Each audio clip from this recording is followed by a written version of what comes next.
Nanon da binaka iti ko nga buwan na kalon si binani ko. Balakot sisu na iwalin lang kakeda nga. No mo itabi na bang bauta. No na itabi na kalon na taka mana. Whatever problem, financial problem, or maybe sickness of any kind, because miracle do happen. Praise the Lord. Wambula tiguani na matangani singa binangani kuwa weekend na ndau sarasara tigumai na My Television. Sen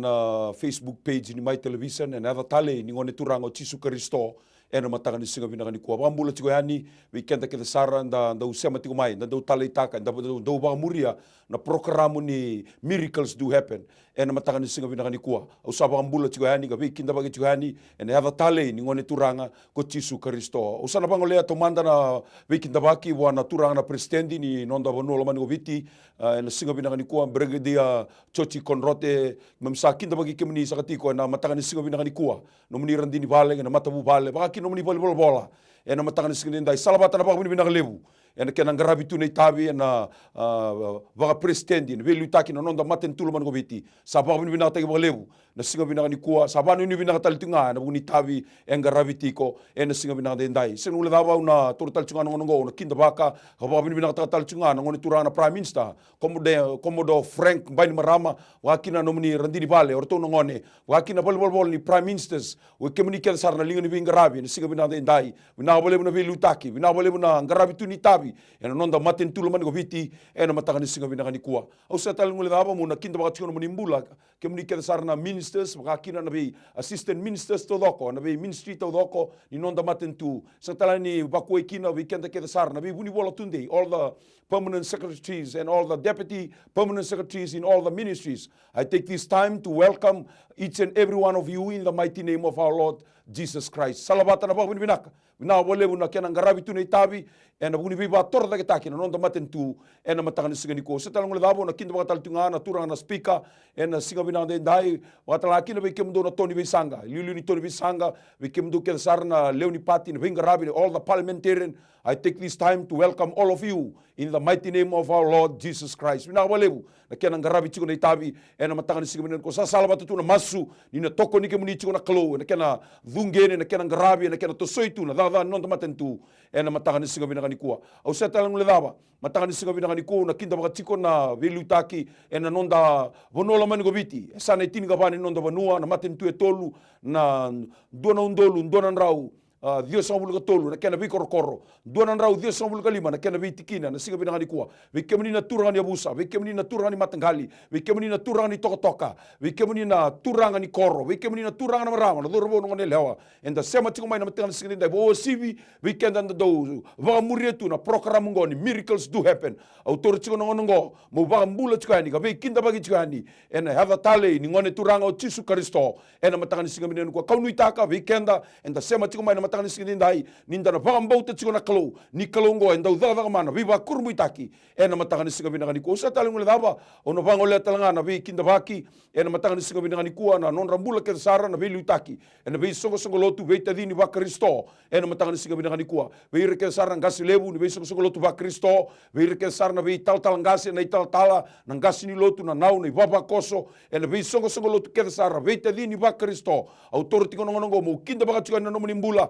salabata na baka bina lebu bina wale na kena dolat tiko na itabi bina wale na kena ngarabi tu na daga ni matentu ni kalo ena nonda bonola mani goviti ena matanga ni singa ndai sa baka bina tagi lebu na kena busoti ngalu tu na itabi bongi kena singa tauna uda dil na singa na kena ngarabi tu na itabi sa weekend bagi chikani ka baka bina tagi tiko na ngarabi kede enda ngarabi chikina ena matanga ni singa bina ni kuwa banga leital tunga na weekend baki ena singa bina ndai weira rasema tiko mai ena besei buru tanya so na matanga ni singa bina ni kuwa we kemni ke sar na linga ni wau se na linga ni wa ni lawa ni nonda banua ni ngole tiana na besei buru so ena buguni dava na besei tutaki au sa weekend bagi tuani weekend na tiumbe mai na ndela na nuku mai na Golden Heights we kemni na lautal tiana na besei buru so ena buguni dava na besei tutaki sa torongo mo bambula weekend bagi tuani weekend ena hava tale ni ngole turango Chisu Kristo sa salabata tuna va ni vinaka na itabi ngarabitiko ena be singa ngene bimbongi ena matanga ni singa binanga ni kuwa setalanu dava no muni mbula na leo ni bonola mani obiti ni vola kaumbula na bonongo ni sale tuiani na bebu ya sai buru so ena bukuni vaga ena bukuni vengarabi wa buli ena bukuni vengarabi ni ngito na singindai sombe ga weekend sale tao tunga ena bukuni lockdown tarai buru tingni ko na bukuni covid tini diwa autor talanga ngongo mo bambula weekend bagi tuiani ke weekend ke sara ke na nomni matabu vale ena hava tale ni ngone turango tisu kristo ena matangani singin ko sa ba bini bina tai bolebu na itabi ngarabi tiko salabata tuna ba ni binaka ni na blessed ke dati wa toto wa tana kalo ena matangani singa binani ko setala ngule dava autor tal tiko ngomo na bambula weekend bagi tiko na bukuni management ni MaiTV ena matangani singa binani ko non rabula na marama na CEO Mrs. Rachel Bulo ono pa talanga kina na turang na director Mr. Stanley Simpson we batakina uire ke sarna linga bengarabi autor tiko ngo ena singa binani dai pa talaki na gasile ni New Methodist Christian Fellowship o ba bina ta wale na kena mbiu wata ndona pata mendana numiki na leo ni bonola mani obiti me ba ndete ki no kenda da sema ti mai ena be ndona ya wa na be singa ba ngo ni mbula tiko ndona nonda inui ni mbula tiko ndona nonda kalo e ya na isulu enda tokara vole ko koya ena singa bina ni kwa na kalondo ko enda mai masute tingo e singa ndona ka ndendre be koya ena matanga ni singa ko sa ba bina ta wale na management ni MaiTV ba kina ngasi level ni New Methodist Christian Fellowship na kena mbiu wata na pata ngo merani ndanga rabi kina leo ni bonua merani nda vande te kina leo ni bonongo ni kesa tao keda na katumba kesa taso keda na katumba endola katumba endola tiko sai ko na ngone turango tisu kristo ena matanga ni singa ni kwa wambula pa bina katanga berto na crew erto vinga rabi tiko ena matanga ni singa bina ni kwa au sanu itanga ndona singa bina ni rabi tabi na matanga ni singa bina ndai o se tala no daba una weekend ba kitanga be rauna linga na di vinga rabi kitono mai vinga rabi wata tiko ena matanga ni singa bina ni kwa na sangu matau talanga se Christian Mako ena matanga ni singa bina ni kwa wakina na sangu mawi talanga se Voate Taletawa ena matanga ni singa bina ndai weekend nga na se matikumai ena matanga ni singa bina ni kwa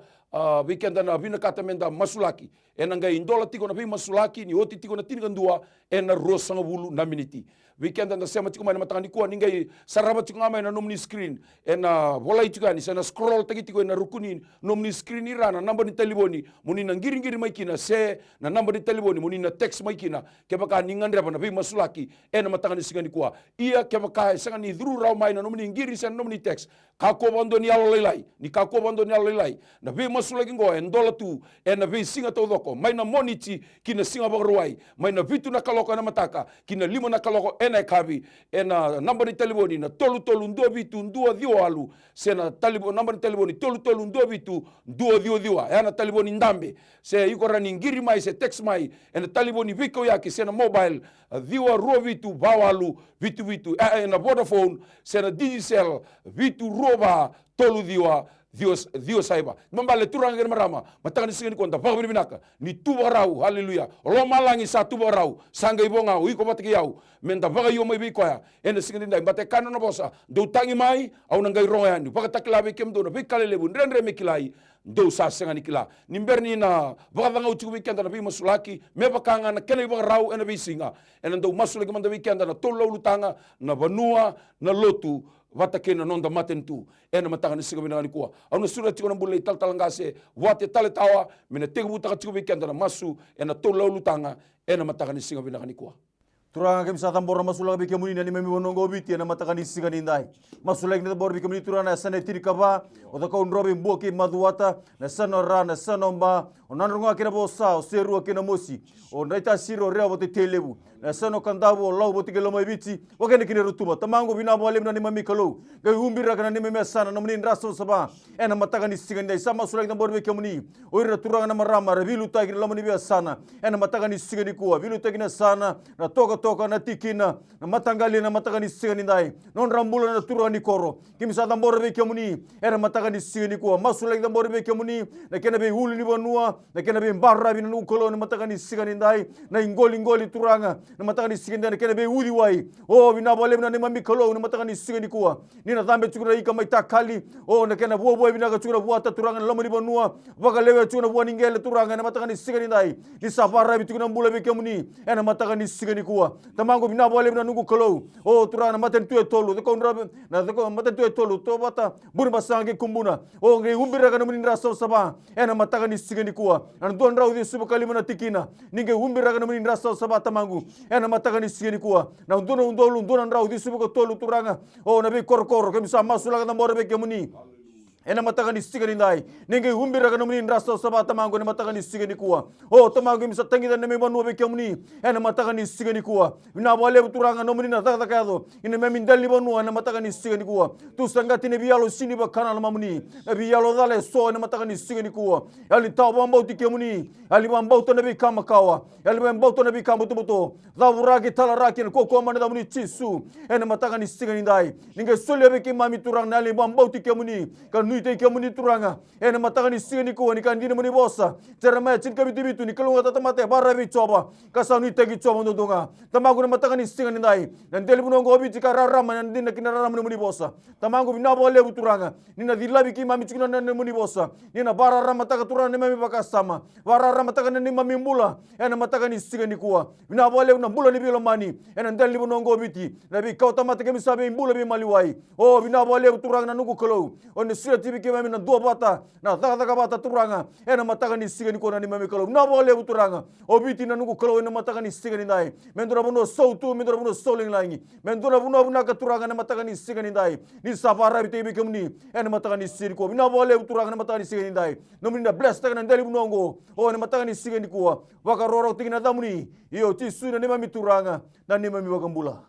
turanga Satamora talanga ni weke muni na mataka vinani singdenda na matini tu vinango viti vinaga bole vina lomuni na lotambu wana nova raida matu tu turanga na matini tu vinango na mataka vinani singdenda bole ni presidenti ke na nona matabu vale turanga Satamora weke muni prime minister ke na nona matabu vale na chinkarua na haleluya na ministers turanga Satamora weke muni turanga na mataka vinani singdenda dio na haleluya Satamora talanga weke muni turanga na rotona assistant ministers no nungu kalo permanent secretary Rosabul Kandua vinaga bole vina nungu kalo bertona opposition members turanga usada mbora weke muni na mataka binani singendai turanga ndini nomni bose kaya haleluya na mataka binani sini ko kebaka sa sengani tarana wal ko choba ersa wada wal ko satara turanga na nungu kalo ningi tarana mati ni londra na vilutaki viti ni ko na nungu kalo na mati ni tubnango kendono buno mera rabi kina kendono buno mera banga na mati kina kendono buno turanga mera tangi kina mera rai kina mera banga nunu kina turanga mera banga nunu weke muni na nungu kalo ena baga tau tu tinu ngongo nomni ndra turanga ni umbia na mati ni tubnango viti na kena vilutaki o na buku na motu turanga me sombu kina vembula ndundua na dingin donu na pakatulo ama tau ena mataka binani singdendai o binaga bole turanga chisu ni na daga mana nelo muni nelo tambu kina non rambula ndundo sara ena mataka binani singnuko tuna vekana sasanga mai kina na bunida tuna vekana sasanga mai kina na tebor turanga me baga dana turanga haleluya na bole ni velu tagina nungu kolome bito sombu kirana nungu turanga o binaga bole turanga na wano no bokoloma langi turanga na buno binango ko biti mena velu tagina na nelo muni chisu haleluya bese rekina nungu kalo ena mataka binani singdendai dabra gale turanga na daga ke dengan butu-butu na nungu kalo rani bagada dana rani bito somo na nungu kalo rani kotele turanga chisu na nomini gatta na nungu kalo na matini tu binango biti na mataga binani singdendai o tumbe kana bagana nanu turanga for the economic development lord hallelujah tutul tungana bagana nanu turanga me toroi somo turanga na level ni unemployment turanga o tutul tungana bagana nanu turanga chisu me toroi somo turanga na level ni hallelujah poverty level turanga na mataga binani singdendai yos veka ke dengan go turanga raundondonga ena ngete nilinga muni chisu ena mataka binani singdendai o binaga bole bina nungu kalo mena tundondo sona tamata ganga ni kalo turanga haleluya e viti ni kuar velu tagina mati ni turanga haleluya tokono no muni tugu binaga nungu kalo haleluya merabaga mboto turanga ni binaga ke viti tikungana ngete nilinga muni chisu ena mataka binani singani kuwa binaga bole bina nungu kalo sangatalanga ni ngule davo turanga na private sectors haleluya o virna ve business na nungu kalo o sadambor ve kemni na mataka binani singdendai lo muni nalo tambu mena velu taki mena ve maroi mena ve ndusima na nungu kalo tuna tatandra na nungu toro na nungu kalo na daga viti haleluya ena mataka binani singdendai tuna tatandra na nungu turanga haleluya na kena bewa baga torre daga tagina business la lai na nungu kalo ena mataka binani singdendai o binaga bole bini baga tunde ta na mate nelonra ena mataka binani singani kwa haleluya with you lord everything is possible ena mataka binani singani kwa binaga bole bini nungu kalo sangani ngula dava turanga ana haleluya nono tombula na tambani vinga ravena tambani mbula sangatalanga ngula dava nono tombula turanga na vinga ravena tambani obisa turanga o binaga bole bini nungu kalo ena mataka binani singani dai batalaki na vertono sotia Yan mataga binani sing dendai vi tabe sorang karabana nungu klo o binaka bole ni na luta kira ni na marro ir na nungu klo yan mataga binani sing kwa kendo na buno mer rabikina no muni bosa mer kakuni rabikina non rubuku kakuni rabikina non ral matua kakuni rabina kani buruborongo kakuni rabikina labo kendo na buno mer rabikina no nungu klo o me daga binaka kina na tabe er sali sikina er sabaga no numikina na mataga binani sing dendai o binaka bole na nungu klo na biluta kina lo muni na lo tambu ena umbira kana matin tu binango ena mataga binani sini ko bagli setal be kemni turanga na langi na der nando kai narkobi meno muni tsunga ena mataga binani sini ko turanga bina bole buna mataga singa ndai bina bole busar turanga ni kuni satiko ena kema mi maliwa mataga singa bina ni kuwa me bakanan din no muni bosa ni kuni sabole ke be kima me yauna isulu ke mame tokara turanga ke mame sini ula daba na mataga singa ni kuwa mame sana numa tu ke be kemani na no muni lotu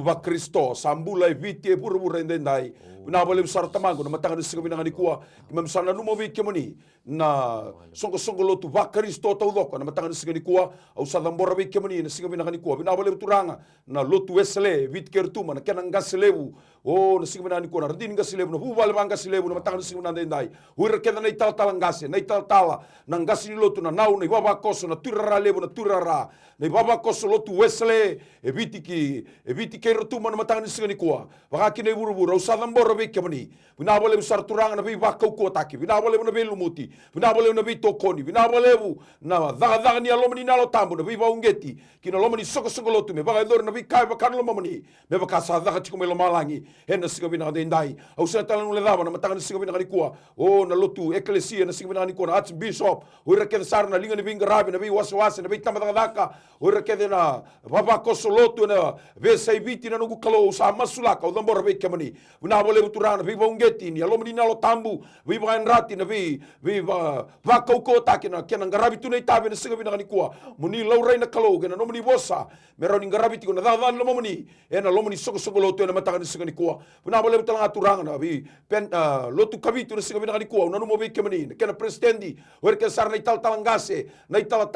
wer na ngasi lotu na baba ko so lotu kabiti to doko ibiti na be sai buru na mataga ni singa bina ndai sa masulaki sa dambor ke be kemani na kalo ni kila na karangan reva na kar bina kata na kar tangida sabab bina na kalo ni na dolabra katumba kuni na baru tan sal kuni na sobara tu na numni be bakalo bina ta me bakana karangan reva me ba doriki na be kai bakan lo mamani ena mataga ni singa ndai be Pentecostal churches to doko na mataga ni singa bina ni kuwa au sa dambor be kemani na Assemblies of God ena mataga ni singa bina ni kuwa no ma bulani talangase Reverend Moses da kau ni singa bina ni kuwa haleluya baka no irke sara na linga ni bingara ni talangase ni be waswase tamba daka na Assemblies of God e viti kemurubura ni singa bina ni kuwa sa masula ki be kemani bina bolebu no mni na be sineti ne lo mni na lo tambu na be buke na dola na katumba bina bolebu turani ni sobara tu na no mni be bakalo bina taki na lumu ba kuri taki na kena ngarabitu na daga lo mni no mni matentu na tambo ni were na Assemblies of God viti ena matanga ni singa ni kuwa kata laki na All Nation Christian Fellowship ena matanga ni singa ni ndai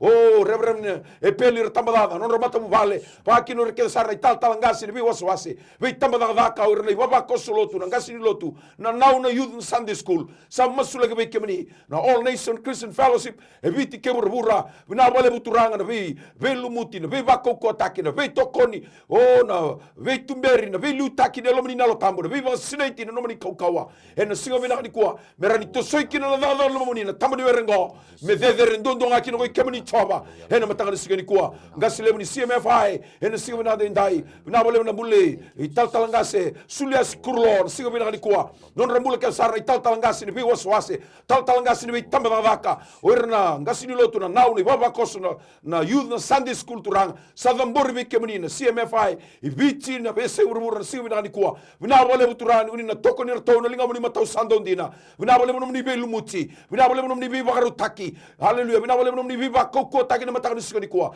ena kena ngarabi tu ni tabi kena toko ni tikono buni langi ni sukulotu kena sangai me bakle sunala mele sube kemani ena matanga ni singa bina ni kuwa turanga sia talang ledawa na singa bina ndai na kingdom haleluya ni sukulotu na kingdom na singa bina ni kuwa na kena ngasi lebu mbule ital ngasi tui kulini sau na singa bina ni kuwa wa kena berke sar na kena ital ngasi na kena ital tala na ngasi lotu ni baba koso bina bole buturanga ni kunina vosa vakalo mina kataka kunina toko ni ratou haleluya na lingamu ni mato sando ndina nomni beitu beri nomni biva kokotaki na mbuka wanga ni lomni na lotambo na salamata geira ena kena ngarabi tiko na daga daga lomani ena nimma mi bonua ena matanga ni singa bina kuwa turanga bina bole besar na apostol international singa bina kuwa bina bole bu mbuli taltalanga se poate mata ena singa bina ndai uira keda sara na kena linga ni bingarabi na kena taltalanga se na italtala na ngasi ni lotu na nau ni baba koso buno keda san duri kina na apostol international singa bina kuwa haleluya bina bole bu turanga ni na veito koni bina bole na viva kokota kina veitu ber na velu takina nema mi kalo ena matanga tale ni singa bina kuwa bina bole bu turanga ni singa bina ndai na vei songo lotu keda sara vaga Pentecost ena singa bina kuwa na nugu kalo bina bole na singa bina ndai na nugu kalo ni na vei buke sambe ka ni dhabu tana dhanra ena matanga ni singa bina kuwa oh the Church of God na singa bina kuwa bina bole na Reverend Seleni Voate ba kino rei taltalangase o rei taltalar vingarabi na singa bina ndai bina bole na vei buke na vei tumer na vei tokoni ena kena ngarabi tu nei tabi ena singa bina kuwa na nugu kalo ba talaki na New Methodist Christian Fellowship na kena ngasilebu na taltalangase atu nei sabosa du lono o rekena na linga ni vingarabi ena singa bina kuwa bina bole sar turang songo lot kena sarai vitende ndai bina bole turana viva rotege boy hango viva rotege boy halo viva rotege boy labo bina bole na vuku na kila kana al matua na lomni na lotambu ena toso me bakana yame ni mbuka wanga na toso me bakana woni mata sawa viva nrati wiki mamina singa bina kuwa bina bole na dhaga ni lomni na lotambu ena dhuruma yani na bisogo sogo lotu va Kristo me va nrati kimami me kimami handra mai na mode me kimami Tuivaga ko haleluya na ni mami kalo me kimami ngaravi kamuni ba halo va injina na ni mami kalo badalaba ngona ibala ni ngaravi kalo ni vina kata viki mami vichi ndai ena singa bina kuwa me dhabu regele na lingaravi lotu dhabu regele na lingaravi tamata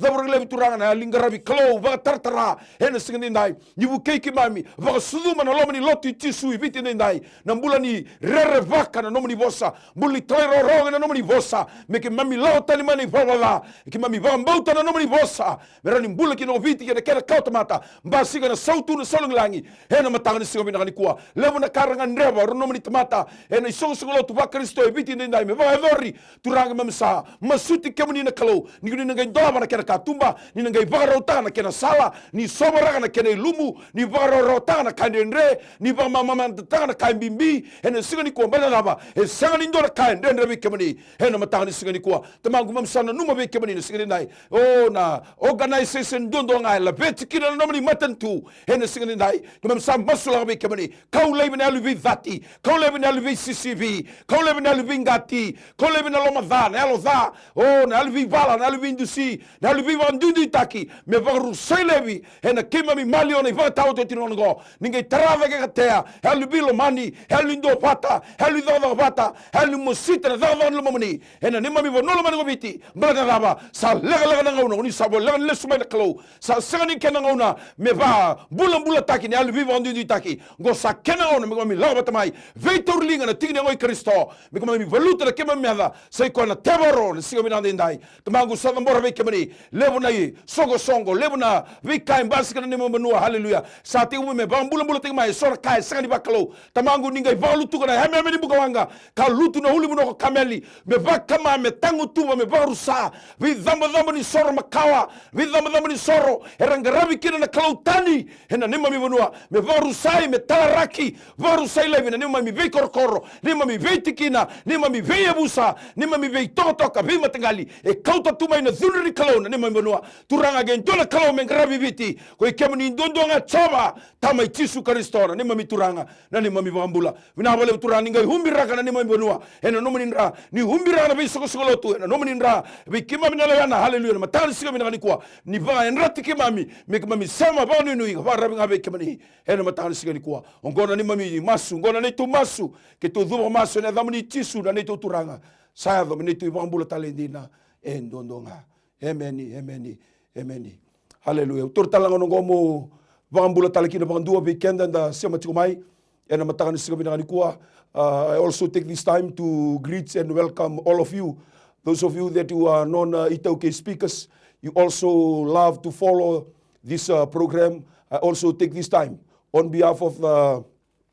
leadership in the church and also the My Television to welcome all of you. Thank you very much for always trusting this program, always following this program. And I believe that God will bless you wherever you are tuning live from this wonderful morning. Bina wale weekend and the sema tikumai na matanga sin ko kai tiko na ipiru tinga hono o ko sa toroma na klo endondo me pambauta ni sambulo ko ya ni sando somira sabaka sangrai ko nambula sini tiko vikito na bima sulaki nambula e tiko bana klo. Hallelujah. Ia na kena lago ya ni nambula ya ba tau na no pambauta. Ni tu itabi na masu no muni tabi na sema tiku mai na be viti be se burbura ke muni vamba uta na klo ena matanga singani ko merani yado kina na kaninga neba ena kau ni nona bi vambula ngana klo ena matanga singani dai. Hallelujah. Au sa vambula bekinda ba ga ba bina tabale no muni sema tiku mai ena matanga singani ko tu sana te butu kani na text ngo ena matanga singani dai matai tu kani text bekento taltanga se Voate nambula ni Salome mai Nadula mai Lambasa vuli be irato ngone kei na buvale na kene ka rotinga na mbula ni Sister Mere mai Sueni the kaunrobe mbula ni buvale kei na sasanga ni be baga torre de taki kere ni masule kera mandaya na matani kwa Turang sama sula tambor beki muni na mati ni teks na matakan ni sigani ko na mule Salome mai Sueni mai Lambasa na matakan ni sigani dai sama sula tambor beki muni turang na buna tam mai na dulu na matakan ni sigani ko na matu vale no to buli na ngone sama sula nugo kolo na matakan ni sigani ko na muni na bebuke na muni na takos kina na muni balnya na matakan ni sigani ni gebe baru ta kina nugo kolo ngandre ta bertunga ngandre kina membala tala buli tamang sama sula na matakan ni sigani dai na muni na be baru ta ki turanga na be kali buli na matakan ni sigani ko o no to buli matu vale bina vale turanga nugo kolo. Hallelujah. Kalau tu tata mana, kalau tu kurun baita kina tamuni, kumni na tata kaya tu turanga, lawan matu bale na matakan ni sigani kuwa. Wakina turanga no kurun teks na matakan ni sigani dai, au sama surang na bore beke muni. Hallelujah. Muni na tata kaya tu turanga na matakan ni sigani kuwa. Oh turanga na bule bi baka turanga tata tungan reba cuka na matakan ni sigani kuwa. Tamang na nugu kalau na matakan ni sigani dai. Na muni na be buke turanga. Hallelujah. Tata kaya tu na matakan ni sigani kuwa. Na kumni na kalau rawatan ka kenga. Kan diri muni bos turanga ni sigani turanga den rebe ke muni. Nani membe kalau. Na kasa den rebe ke muni tamate raw be ke muni. Tamangu bina boleh turanga. Oh kami sa dingoma na story masu. Sa dingoma turanga na muni baru taki. Sa dingoma na muni biso tabi. Laman ni matu bale ruwa turanga na matakan ni sigani kuwa. Waka rorok tingna na muni. Na matakan ni sigani dai. Hallelujah. Praise the Lord. Naka ndo tala tekse tingo talga se mako. Aladia mai tua housing mai Lambasa. Me ve waka rotaki na kalau na ni tu buvale. Kena ni tu mbula waka lavo. Kene karuanga o Ilisoni mai Nadula mai Lambasa mbula ni buvale kena mbula baila we rani masule ki amanda bekento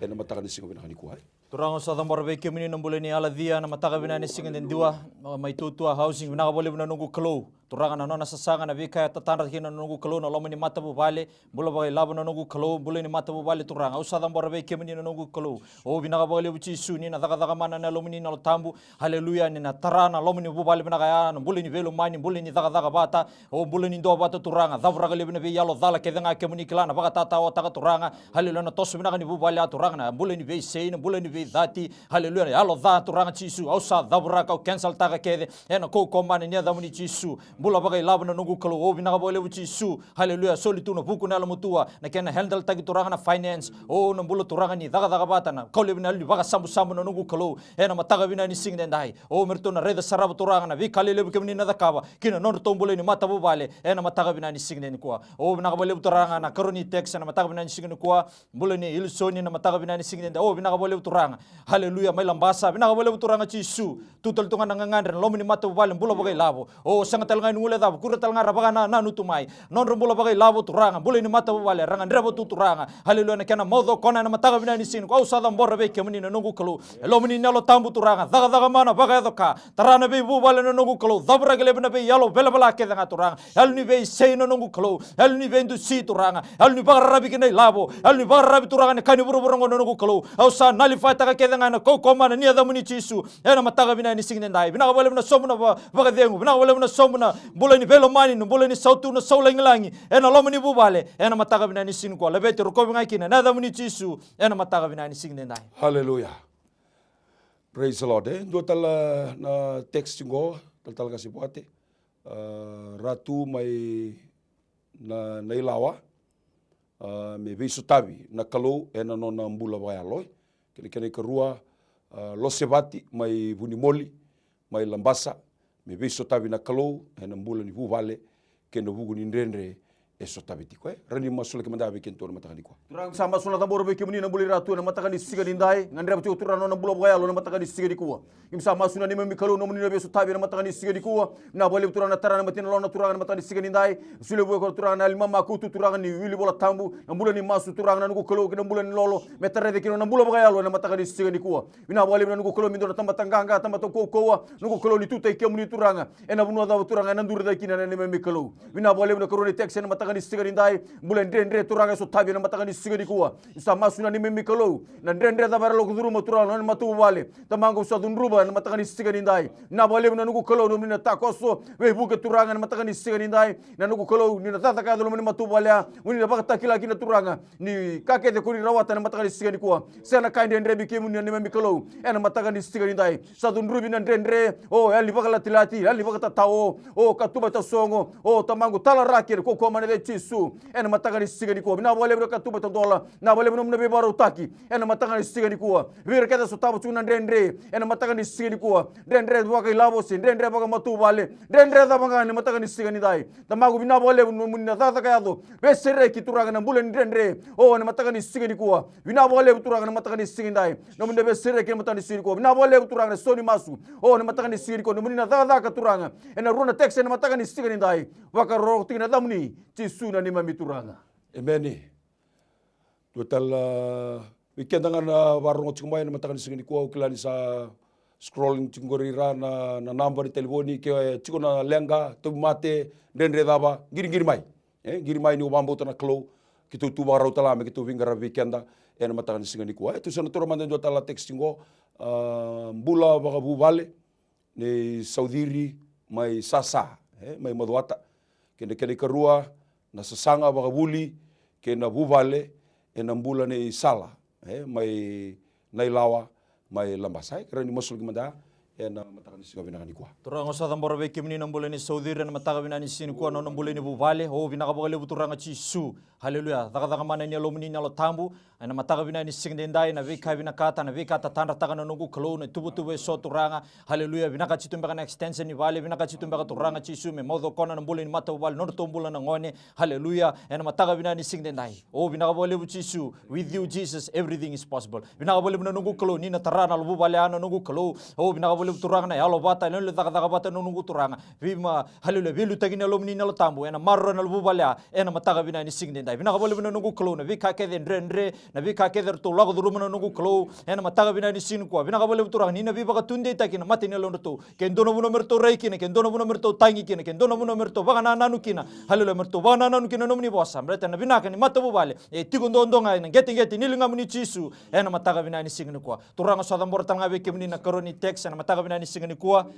oh binaka bole bulan ni sala na mataga binani sing dendai oh haleluya sadam borabe kemni na nungu kalo na bi kala go rumi haleluya na mataga binani sing ko nona ngandre nona tatara na nungu kalo bole ni Voate na nungu kalo na mataga binani sing dendai oh binaka bagale buturanga bula baga buli oh sadam borabe kemni chisu na mataga binani sing ni kuwa ni ngai velu tagi kina na lomni na tamu ni ngai daga mana kina na nungu kalo sombutu na buku na lomotua sombutu na bole ni baronga tale rawa na mataga binani sing dendai lomni Voate nona to bula ngone binaka bole chisu na beso tabi ko lomalangi ena mataga bina ni sing dendai o kalau ya londina sembara mondo ni sembo bisau bagol se talwe kemni na langi der minom ni chunga ena mataga bina ni sing ni kwa meni total texe tingo total gas Voate mbula wayalo ne ilai no mbula wayalo ken kerua didi bagi bisnisi ken mbula wayalo ne melike o meliki na no mbula ni bisnisi ken no mbula wayalo watalaki no ilai na no mbula Voate rani masul kemanda bikin tur matani ko turang bisa masul ta borbe kemni na mbula ilai na matakani sige di kuwa masul no mbula Voate ngandre simikin na matakani sige di kuwa bina bole na nugu kolo no muni na be buke kalo lim na tambu na mbula ena matakani sige ni dani kana tarede ki turang no mbula Voate turang nugu kolo ni matakani sige ni dai na wili bola tambu na masu na lolo no mbula ni baka sangare kemuni na matakani sige di kuwa bina bole turang na ngandre na matakani sige dai na mun na be buke nugu kolo ni matakani sige di kuwa mendona tamatanganga mendona tamato koko o turang ni tutai kemuni ena mun da be tukira turang na matakani sige ni dai na mbula melike na matakani sige ni kuwa bula baga bisnisi o kimsa masula kata bora beke muni na matakani sigani ndai na bole mna alo matua na bole mna nugu koloni ali sasanga tamago na matakani sende no sule bi ko na matakani sende kuwa na bole mna katumba tandola o turanga na matakani sigani ndai matani katumba na nugu kolo me baga torre de tekino na bisnisi kimsa masula kata bora beke muni na matakani sigani ndai vina bole mna nugu koloni na bula baga yalo tamago ni tarada ke na matakani sigani kuwa vina bole turanga na matakani sigani ndai no mna be buke turanga lo moni bisnisi turanga muni na baga ro tekina na matakani sigani ndai vina bole turanga lebolo na tosukina no bisnisi vina bole nugu koloni na tete turanga nugu koloni matakani sigani ndai haleluya mena impact turanga nugu koloni na bula da bai tukina na matakani sigani ndai vina bole turanga runa teksungo kimsa tingoma turanga sori masu na matakani sigani ndai o turanga na matakani sigani ndai mendona maramanganga dona turanga ganga turanga koloni tuteka muni na bula bayalo turanga haleluya na matakani sigani ndai ro komi to kai lebetina da muni tisuna nema mituranga neme bagambula Meni. Satu rumah tentu orang giringo. Ni sambul binaka. Binaka. Goina rere. Gasni bulbabi ngu epi wasawai. Kera tal chikai na bi maslak belat na compensation claim. Sa wasarami na lawyer na mada sawit sa wonga andon na legal document me bertan na the chambers. Sa akiringa na bi maslaki na no na kisia. Na walebu. Ni bambauta cumai. Turanga sa tambora beke mini na nungu kalau na mbula ni yepe na mataga bina ni singin dai haleluya na kaya ngandreba na nungu kalau na compensation claim na nungu turanga vina ka bole na nungu kalau haleluya na bibola so sam biu turanga na bibaga na nanu turanga ko na saini taga na ibola ya o vina ko na baga tula waki na nungu kalau na mataga bina ni singin dai o turanga chisu haleluya kandrendre bona tamata rau ki beke mini na nungu kalau na mataga bina ni singin ko ninge tarana nungu kalau ni dinguba turanga na ibola ni dinguba na document na nungu kalau elomuni na lo tamu nomuni lumu na nungu kalau tara turanga daga mana baga dokana nungu kalau na mataga bina ni singin dai o bina ka bole na biba kala tilati kede ni bunita turanga sa daburaka cancel taga baga tawaya taga kede na ko mana ni da muni chisu no muni buka wanga ni baka ma lebi na nungu kalau na mataga bina ni singin dai we ira kede turanga ranga ndrebu na document turanga haleluya through compensation na nungu kalau bina ka bole turanga ni na baga dokakina na mataga bina ni singin ko na nungu kalau o menengai tugunya lo taga menengai reda menengai saraba na linga muni na daga mana baga doka na mataga bina ni singin ko la beti rokobi ngakina na da muni chisu haleluya na mataga bina ni singin ko Meni.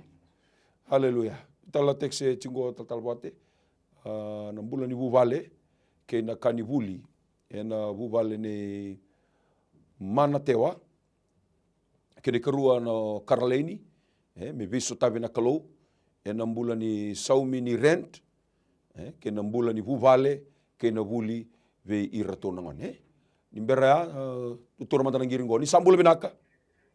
Lebih keturangan itu salah. ni bula binaka Aungir cingani ba, aungir cingan do cukan itu sasangan mata bubale, nebale tanganan itu matanggalin itu katokan kena basu kaili stali na banonan gukor ni basu benanggo na sana binuguna. Dorang na mai kambo kaki itu kera na kena le basu kaili stali. Kito kera cingan na kena masulaki na baru kaki turang atau mandangan tumbuh bawa bubale, bawa matanggalin na itu belomani itu dua bat na tabur nabi lalu kena karuan na baru kaki na turang na kera na biu bat na itu kutuku kamayali yali tu ndo nangauna na kena kitu mbiu bat kitu kere mesole na buku na loma tua loma bata na zakata bata bat kena na vira taki kena zabula kilai na lo ni baba lati bata tata o kena sanga bu kena tamata bat kena mera kena niza naka buna walebu ni bambauta sista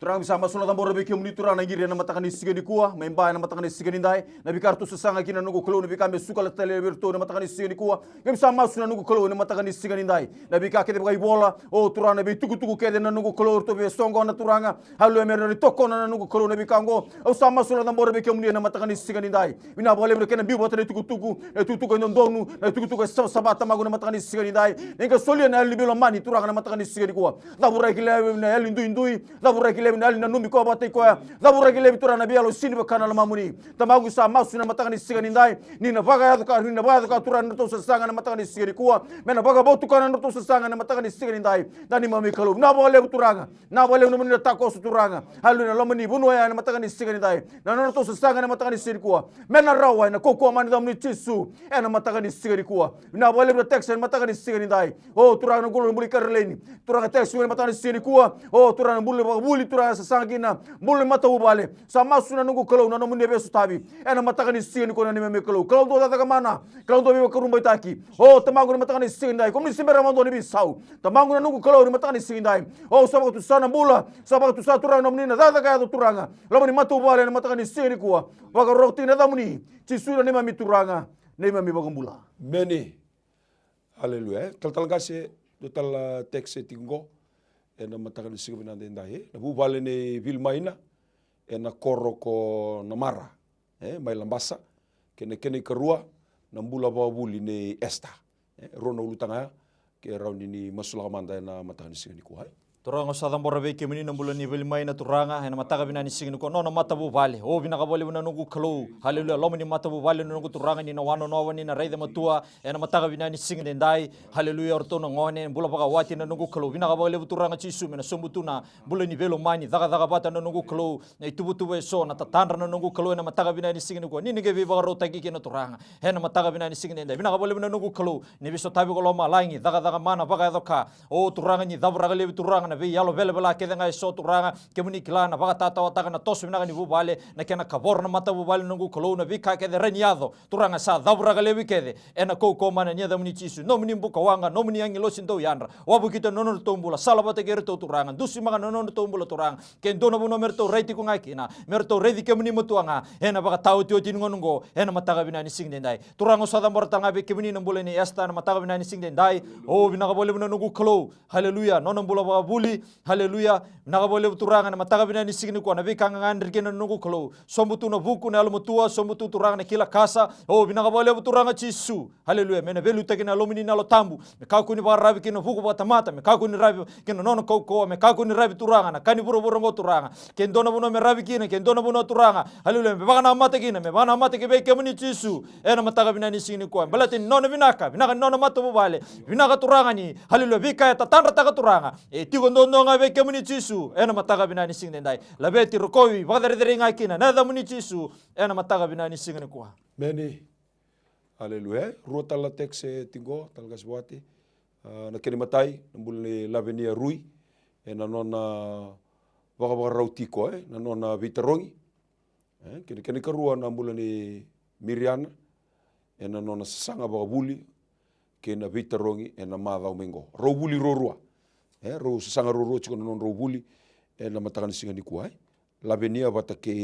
Miriana rani masulagi manda turang bisa masuk tabora be kemuni turang runa teksen matakan disigani ndai lebi karu sasanga kina matakan disini ko nambuli lai labenia turang kina nambuli mariana na matakan disigani ko imsa masuk tabora nambulongo na matakan disigani ko wala turang sasanga boga buli na matakan disigani ndai bora utuna be torongi bina wale na nuku kolo na sule na buku na kila kasa mai be kemuni ena matakan disigani ndai bina wale na sauri taru donu turang na matakan disigani ndai buna tabora na tambe kina lama ni buna ni torongi na buna ni buli turang na matakan disigani ndai minna tambe batiki rau na matakan disigani ko o turang na bika turang ro ba katabuli dikina so bengana ka turanga ra usasina no marawa sama suna nuku kelo mira bakale sio turanga no baka sama baka sarka no baka sama ena matakani sigani ko bina bakale turanga na saudi taru donu bina bakale turanga no munina bebu ke turanga baka takila bira na matakani sigani dai ni adamu ni obeba kurumbu taki na ni mami kelo bina bakale turanga na matakani sigani dai ni na rauna be torongi rauna buli rau bakale sar turanga rau baka binaka ena koko mani damu ni tisu ena matakani sigani dai sama su ena damu ni tisu ne me turanga ne me bakambula Meni. Talgase rota la tekse tingo keni matai na sasanga mendua na valebou ne makario tuimbua keni karua na mbula baga yalo ne siowana na teksuroroya kero ni masula kimanda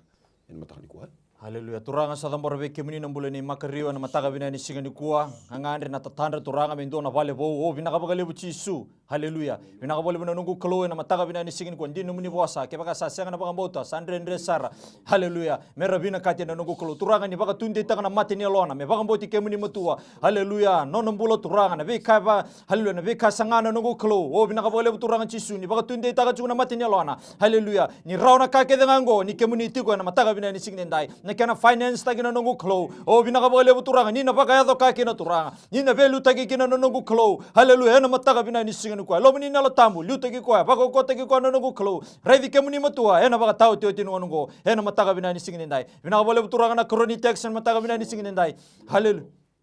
Asa tambora be kemuni na mataga bina ni sigani kuwa. Haleluya. Non ngangandre o bina kabole turanga ni na biba ro tagikina. Ena mataga bina ni signi ndai turanga. Kalau yalondina sembara bondo ni sembo bisau. O bina kabole non mbula baga yalo sa tambora be kemuni chisu. O bina kabole turanga me kaule bina be yalo dala kedanga. Kaule turanga na be yalo dala kedanga na mataga bina ni sigani kuwa. Kemuni kla turanga na baga tata o taga turanga non mbule ni to sobi kemuni. Bule ni baga lao turanga. Bule ni lago durumu tu turanga na be bula baga burongo na mataga bina ni sigani ko turanga. We nullify all in your name, Jesus turanga. O binakabale turanga chisu na sumbuti kina numbula turanga. Bule ni baga sangare kemuni turanga. Bule ni mosuti kemuni. Bule ni tengidi kemuni turanga. Bula turanga ni lola bagi kemuni na nagu kalo. Ena mataga bina ni singani ko turanga. O binakabale turanga chisu ni belu tagi kina na lomuni na lotambu. Kina nonambula. Ena mataga bina ni singani dai. Labeti rokobi ngai kina na damuni turanga. Ena mataga bina ni singani dai. Many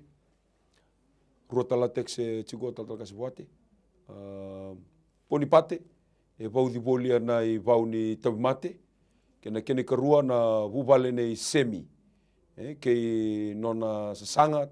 tau doko sara ni ve va torre da ketake ke roni masule mande rona teksa e na matakan sini Surang tambor bikin na bulay poni pate na matakan di sirko. Podi ko tiro tobi mati na matakan di sigani dai. Surang sama surang tambor bikin na bulay na bunada ba inda bukina se bunada ba tukina na matakan di sigani ko mai bonderana kan ketina bana tamangu sa tambor gilebi. Iko yoli tobi mati na matakan di sigani dai. Spirit of infirmity. Hallelujah. Get out of poni pate life right now. Hallelujah. You are illegal there. Hallelujah. Biu iko tobi mati. Ena ngono ko biu na bula ena matakan di sigani dai. Tamangu bina boleh na nuku kalo. Oh na matakan di sigani dai. Na bula bina ka turang na bula tau doko. Ena matakan di sigani dai. Na bula semi na matakan di sigani ko amma sulek tambor be kemuni. Tamangu ka ita takado. Oh turang andre betul ba turang taki. Oh turanga bagai labo baga wuli. Oh turanga baga taka turanga se daba ngandre ba turanga. Non ranga ngandre turanga mata di sigeni ko na beka turanga e ngandre ba churi mata di sigeni dai. Bina bole unu no tako so turanga. Oh beso tabi na mata di sigeni dai. Komni ko rawat na ka kedenga. Kalau to beso tabi tamagu mata di sigeni ko. So tabi ro nambulo na mata di sigeni dai.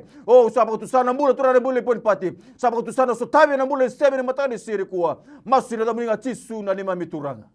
Many Hallelujah. Weekend na sa mataliting mai na my television and Facebook page and MaiTV na matakan sing dai. Kebagayan da binakatamen da masulaki. Den rembe kan bula bagai labo, den rembe kan bula bagai vale. Se lenga da bangai ko stabati ko matakan sing binakani kuwa. Iko ran ingiri mai na namba sa lore chingor na matani screen se text ko mai en matakani kuwa ke tutu barau lo manin dona ya wongo mengarabi kina weekend na be masulaki en matakani kuwa tal talangasi rota la text tingo matabu vale ni anaseni ke na mbula ni lubena ke na kene karua na mbula ni serra ke na nona bu vale sasanga ni be waka torre da taki ke ron ni masulaki manda en matakani sini kuwa Turanga sa tambora be kemini turanga na mataga binani singini kuwa na mbule ni aneseni o binaka bole turanga na mbule matabu vale mbule ni lubeana na mataga binani singini ndai o binaka bole turanga chisu ni na viva rotaki na nungu kalo na lomi ni matabu vale o ina mataga binani singini kuwa nullify cancel turanga na be yalo dala kedenga turanga be baka totanga ni buni dha haleluya yalo dha yalo mai yeli tuna bosa murini tamata tuna haleluya be yalo dala kedenga kemni kala turanga ena baka dha na lomi ni matabu vale o sa nullify taga kedena ko koma na ni da muni chisu binaka bole ni alni belo mani binaka bole ni alni daga daga bata binaka bole ni alni ndo bata o binaka bole ni mbule ni lubena na nungu kalo o binaka bole ni solitu na buku na alo matua o na talai rau na nungu kalo au sa nullify taga na alo dhala kedenga alo mai yeli na nungu kalo alo lebu alo turanga ni sangani be varongo rusa kedi turanga ena ko koma na ni da muni chisu ena mataga binani singde nai o me tumba daga na ngone ngo turanga dono ngone klei kemni dono ngone tanga rubara rabi ke be kemni haleluya bana mata ke be kemni ena mataga binani singde nai o turanga sadam bora tal ngai be kemni na nungu kalo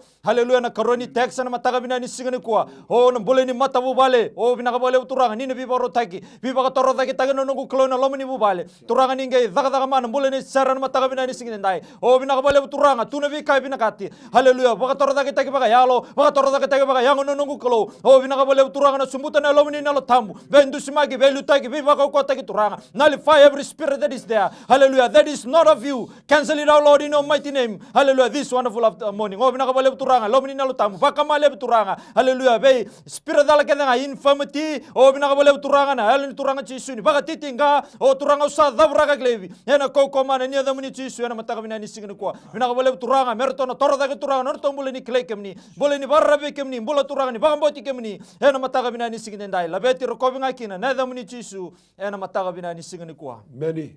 Ni sambula binaka. Binaka. Mai ngase. Ni sambula binaka. Binaka. Ni bosinga mai. O binaka kami masuk na kung kuha. Ni bostong mai dake. O binaka kami masuk na kung kuha ang murmuru. Bagam kita kung ay. Dawalebu ni bambauta tadingu.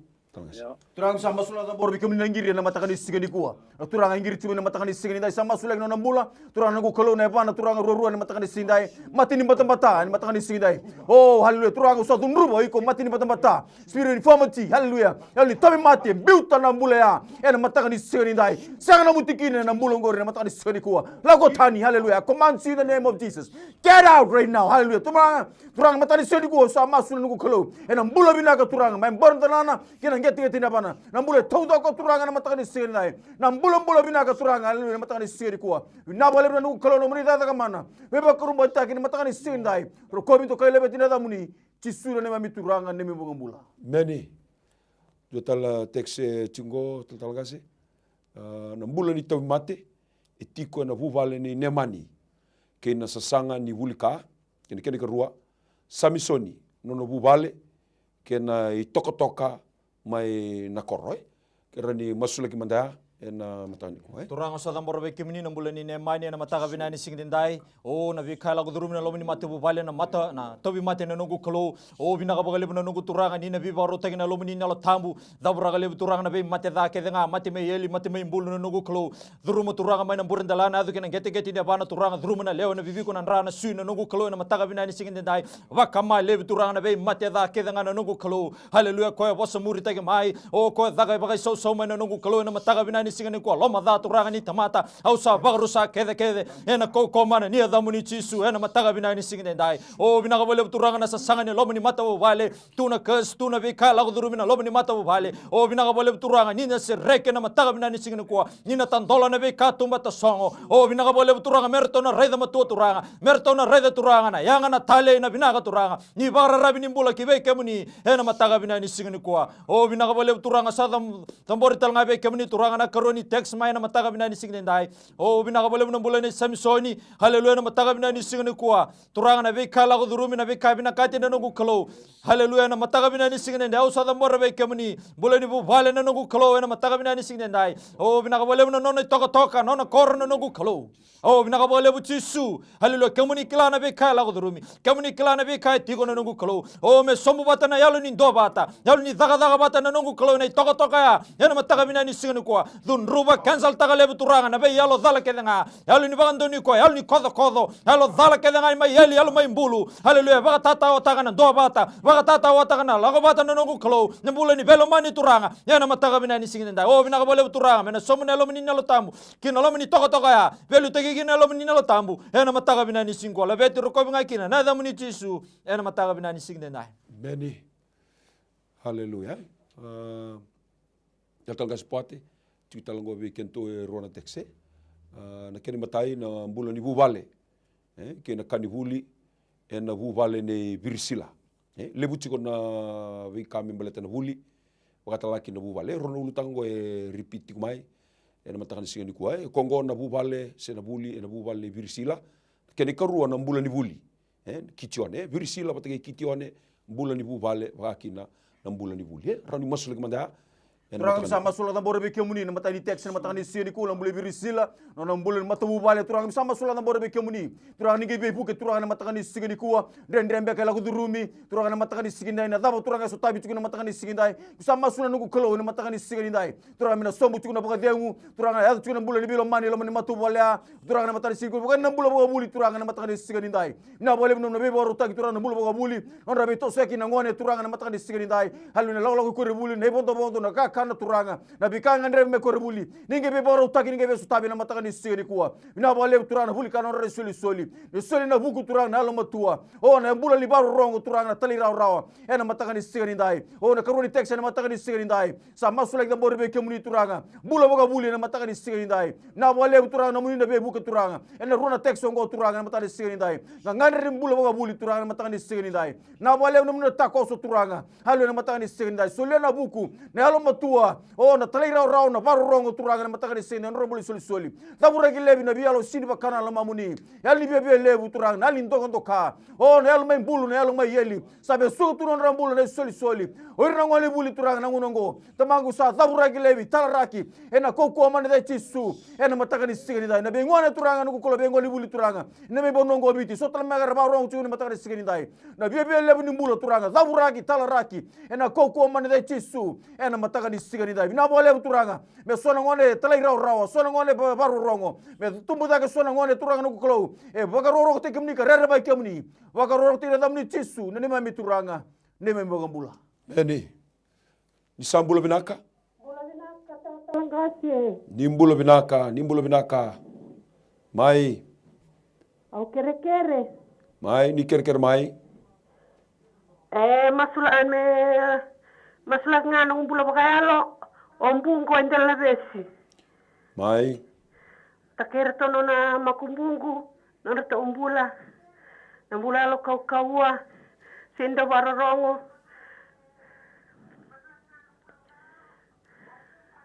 Kwa ngaya? Watake na mbula ni sasanga ili toka. Sa komba ngaya? Watake na mbula ngani nono sasanga na luvengu mai mbeta rau. Na ina singa toka na nono sasanga tiko ningele. Iya. Sa kwa ngaya binabo lebu?